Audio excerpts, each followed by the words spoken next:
How are you all? I hope you all are good. देखो बच्चों, ये क्या है पता है आपको? यस राइट, ये है वॉच, जो हमारे सबकी दीवारों पे लगी रहती है घर में। पता है ना, सबने देखी है ना वॉच। तो देखो, ये वॉच से हमें क्या पता चलता है? वॉच हमें समय दिखाता है, बराबर ना। हमारा सब काम समय पे ही चलता है। जैसे हम स्कूल के लिए समय पर उठते हैं, स्कूल से आने के बाद समय पर खाना खा के फटाफट जो भी अपना काम है वो टाइम के हिसाब से करते हैं। जैसे दिन भर में हमें ट्यूशन क्लास खेलना रहता है, बहुत सारे काम रहते हैं, तो हम वो किस में देख के करते हैं? वॉच में, बराबर। तो देखो, तो ऐसे हमारे जीवन में वॉच का बहुत महत्व है। पूरा दिन हमारा समय पे ही चालू रहता है। तो आज हम वही देखने वाले हैं। एक कविता है जिसका नाम है वेळ। उसमें हमें हमारे जीवन में वॉच का कितना महत्व है वो बताया। तो चलो हम देखते हैं अभी वॉच का हमारे जीवन में कितना महत्व है। तो अब मैं पोयम पढ़ूंगी, आप सब मेरे पीछे ये पोयम रीड करना है।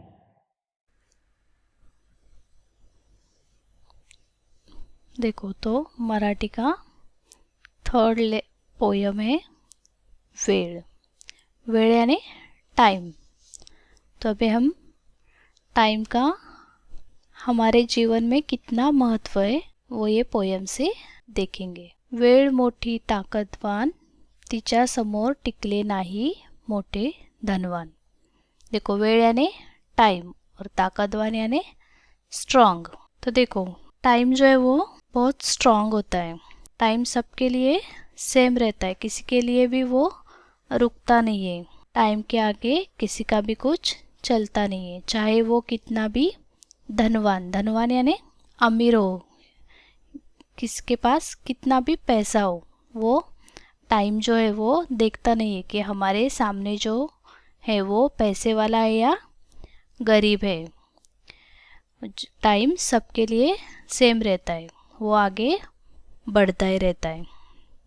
तो हमें भी टाइम के साथ आगे चलते रहना है। उठा वेळेवर, शाळेत जा वेळेवर, अभ्यास करा वेळेवर, खेळा वेळेवर। तो देखो, हम जो रोज़ जो काम करते हैं वो हमें कैसा करना चाहिए? टाइम पे करना चाहिए। देखो, उठा वेळेवर यानी हमें रोज़ सुबह अपने टाइम पे उठना चाहिए। शाळेत जा वेळेवर, और हमें हमेशा स्कूल में भी टाइम पे पहुंचना चाहिए, टाइम पे स्कूल में जाना चाहिए। अभ्यास करा वेळेवर, खेळा वेळेवर। अभ्यास यानी स्टडी, तो हमें हमारा जो स्टडी है वो भी हमेशा टाइम पे कंप्लीट करना चाहिए। तो देखो, हम स्कूल जल्दी जाएंगे, टाइम पे घर आएंगे, और जो भी कुछ स्टडी है वो टाइम पे कंप्लीट करेंगे, तो हमको खेलने को भी टाइम मिलेगा। तो हमें खेलना भी टाइम पे, और हमारा खेल भी टाइम पे फिनिश करना है। तो फिर दिन भर जो भी काम हम करते वो सब हमें टाइम पे करना चाहिए। तो क्या होते हैं, वो सब काम अच्छे से होते। आयुष्यात मोठं व्हायचं असेल तर वेळेचा सदुपयोग करा। देखो, यानी हाँ, आयुष्यात यानी जीवन में यानी लाइफ में, मोठं व्हायचं असेल तर यानी हमें बड़े होके एक अच्छा व्यक्ति बनना है, सक्सेसफुल बनना है। तो हमें क्या करना चाहिए? हमारे जो रोज़ के जो काम है वो हमें हमेशा टाइम पे पूरे करने चाहिए। वेळेचा सदुपयोग करा यानी हमें जो भी टाइम मिलता है पूरे दिन में, तो उसका हमें सदुपयोग यानी उसका अच्छा उपयोग, जितना भी टाइम मिलता है वो अच्छे काम के लिए हमें वो यूज़ करना चाहिए, और सब काम टाइम पे करना चाहिए। देखो, जब हम सब काम टाइम पे करते हैं तो क्या होता है, हमारे सब काम अच्छे और जल्दी हो जाते हैं। तो इससे हमें हैबिट लगती है कि जो भी काम हम करेंगे वो टाइम पे करेंगे, और वैसे ही आगे बढ़ते जाएंगे, क्योंकि टाइम किसी के लिए रुकता नहीं है, वो हमेशा चलता ही रहता है। तो देखो घड़ी में जो टाइम आता है वो किसी के लिए रुकता है क्या? नहीं, वो हमेशा आगे बढ़ता रहता है। वैसे ही हमें हमारे जीवन में भी हमेशा आगे बढ़ते रहना है। आपण देव वेळेला मान, ती करेल आपला सन्मान। मान यानी रिस्पेक्ट और सम्मान यानी हॉनर। देखो हमें जो भी टाइम मिलता है वो हमें अच्छे काम में यूटिलाइज करना है, तो हमारे काम कैसे होंगे? अच्छे होंगे। यानी इस तरह हम टाइम को रिस्पेक्ट देंगे। हमारे लाइफ में हमें जो भी टाइम मिलता है वो हम अच्छे काम के लिए और अच्छी तरह से टाइम पे सब काम करने के लिए यूज़ करेंगे। ती करेल आपला सन्मान, यानी हम टाइम का हमारे जीवन में जो महत्व है वो समझेंगे तो वो जो टाइम है वो भी हमें हॉनर यानी हॉनर देगा। तो हमें हमेशा ये याद रखना है कि समय कभी भी किसी के लिए रुकता नहीं है, तो हमें भी समय के साथ आगे बढ़ते रहना है।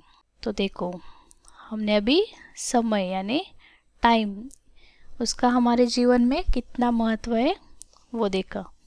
इससे क्या होगा, हमें एक आदत रखनी चाहिए कि हमें हमारे जो भी काम है वो सब टाइम पे कंप्लीट करने चाहिए। उससे वो काम अच्छे से और जल्दी हो जाता है। और ये हमेशा याद रखना है कि समय कभी भी किसी के लिए रुकता नहीं है, वो आगे ही बढ़ता रहता है।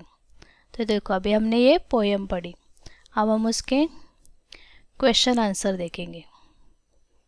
देखो स्वाध्याय, तो यहाँ पे फर्स्ट क्वेश्चन दिया है, खालील प्रश्नांची उत्तरे एका शब्दात लिहा।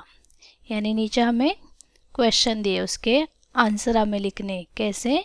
एका शब्दात यानी वन वर्ड में।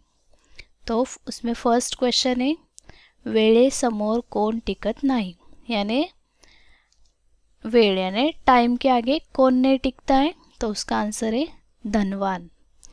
धनवान यानी क्या? रिच पर्सन, यानी कितना भी अमीर हो वो उसका भी समय के आगे कुछ नहीं चलता है, क्योंकि ये जो घड़ी है, जो समय, वो किसी के भी लिए रुकता नहीं है, चाहे वो अमीर हो या गरीब हो।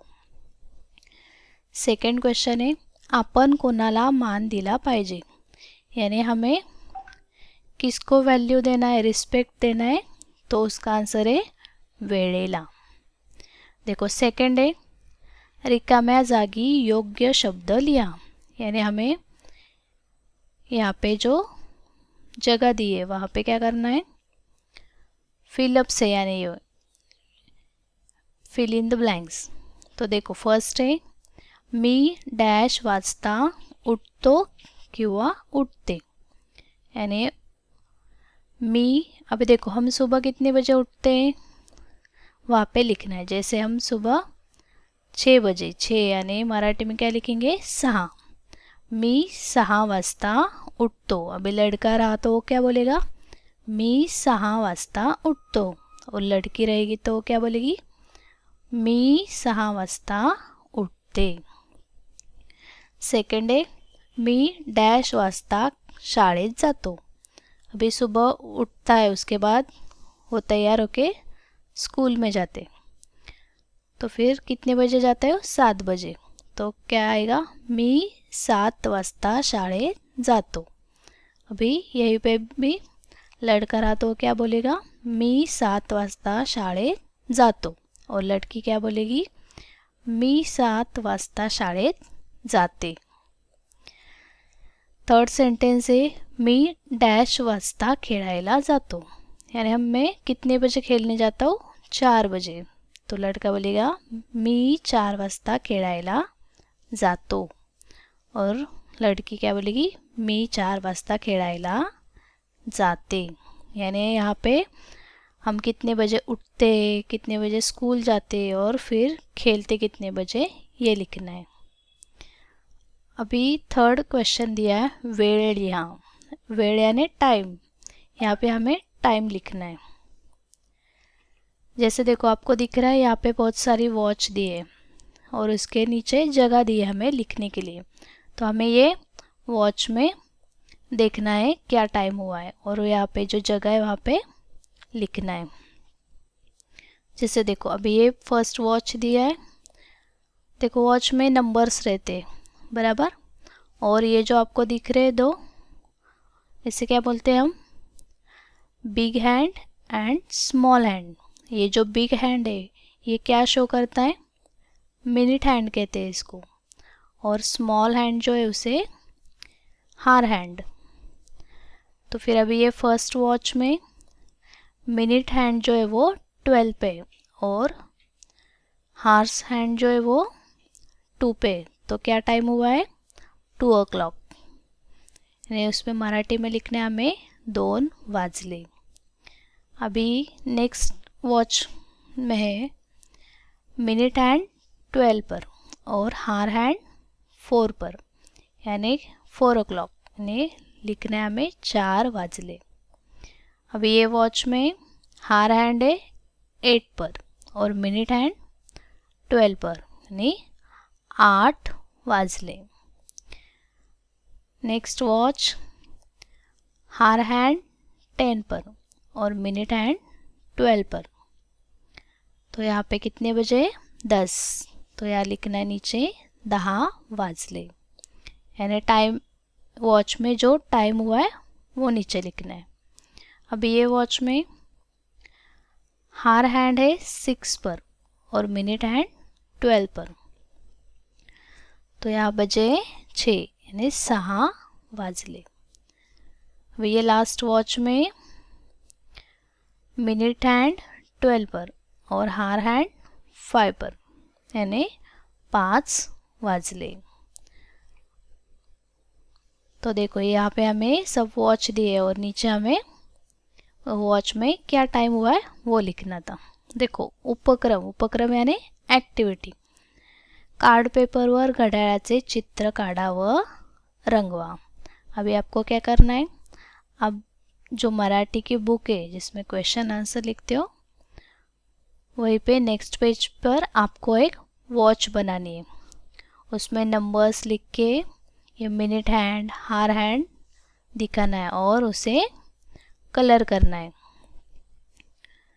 तो देखो बच्चों, आपको पता चला ना अभी टाइम का हमारे जीवन में कितना महत्व है। तो देखो अभी यहाँ पे आपको शब्दार्थ दिए, वेळ, वेळ यानी टाइम, ताकतवान यानी स्ट्रॉन्ग, धनवान यानी वेल्दी यानी रिच, रिच पर्सन जो रहते हैं उनको धनवान बोलते हैं। अभ्यास स्टडी, आयुष्य यानी लाइफ, सदुपयोग यानी यूटिलाइजेशन, मान यानी वैल्यू और रिस्पेक्ट, और सम्मान का मीनिंग होता है हॉनर। तो देखो अभी हमने पोयम पढ़ी, उसके शब्दार्थ और क्वेश्चन आंसर ये सब पढ़े बराबर। तो आई होप आपको ये लेसन समझा होगा। और अभी हम क्या करेंगे, रोज़ हमारे जो भी कुछ काम है, जो पढ़ाई है, वो सब हम क्या करेंगे, टाइम पे करेंगे। तो आपको भी क्या करना है, ये लेसन के क्वेश्चन आंसर लर्न करने हैं, पोयम भी लर्न करनी है और बार बार ये क्वेश्चन आंसर देखने हैं। तो इससे आपके क्वेश्चन आंसर लर्न हो जाएंगे। तो देखो बच्चों, सबको पता चला ना अभी समय हमारे लिए कितना इम्पोर्टेंट है। वो कभी भी किसी के लिए रुकता नहीं है, वो आगे चलता ही रहता है। हमें भी उसके साथ आगे आगे बढ़ना है। I hope you all are like video. तो so please like and subscribe my channel. और किसी को कुछ क्वेरीज हो, क्वेश्चन हो तो आप नीचे कमेंट सेक्शन में पूछ सकते हो। तो चलो, good bye, have a nice day, stay home, stay safe. Thank you.